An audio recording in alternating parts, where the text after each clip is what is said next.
Lens est située à l'extrémité sud d'un bassin houiller qui s'étend de la Ruhr, au nord de la France, en passant par la Sarre et la Belgique.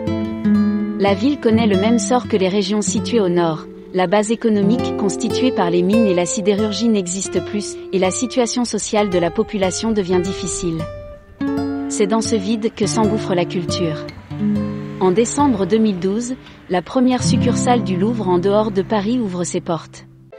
Depuis le parc, je me dirige vers le grand hall qui, sur une surface de 3600 m², abrite des pièces spectaculaires provenant de la maison mère à Paris.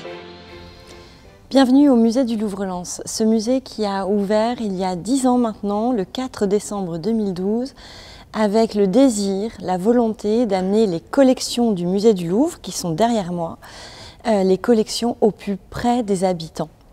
Ce musée du Louvre-Lens, c'est un Louvre autrement, c'est une façon nouvelle, innovante, au plus proche des attentes des visiteurs, de montrer, de présenter, de partager les collections du Louvre, mais aussi des expositions temporaires.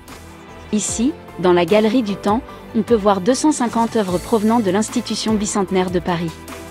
Chaque année, un tiers des œuvres est remplacé et réarrangé, certes toujours chronologiquement, mais par thème, de sorte que les œuvres dialoguent entre elles.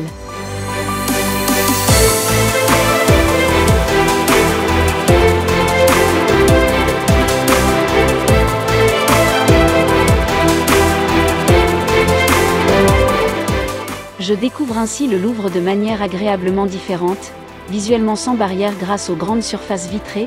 J'arrive sans encombre devant les œuvres d'art de renommée internationale et j'admire leur beauté et leur forme parfaite.